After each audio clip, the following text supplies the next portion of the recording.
Keeping track of too many companies is bothersome, which is why Wall Street invented indexes. An index is just a calculation. It's not an actual entity you can find on a stock exchange.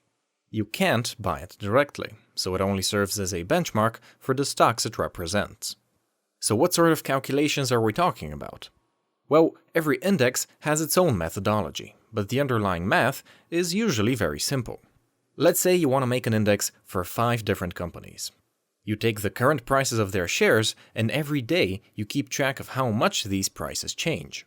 The most basic index you could make is just calculating the average daily change between these 5 companies, and applying that percentage to a given number. The number itself doesn't matter.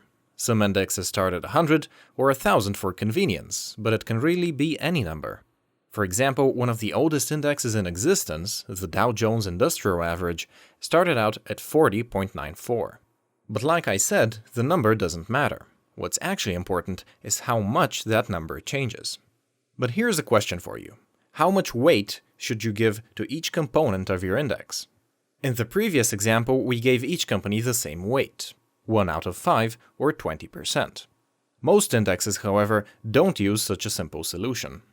Instead, indexes today follow one of 2 approaches. Early indexes like the Dow were weighted based on the price of their components. In other words, a company whose shares are worth $100 would have a 10 times bigger impact than a company whose shares are worth only 10.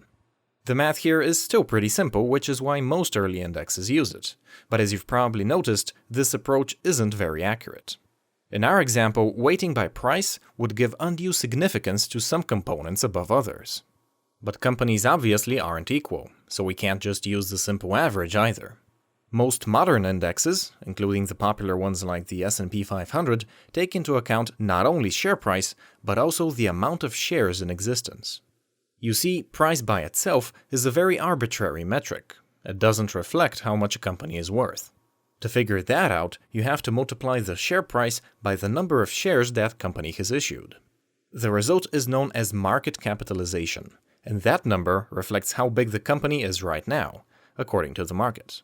Weighting companies based on their market cap makes a meaningful size comparison, and the math remains relatively simple.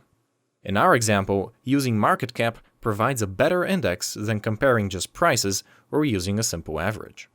Now that we know how indexes work, in the next video we're going to look at all the different variants you can possibly imagine.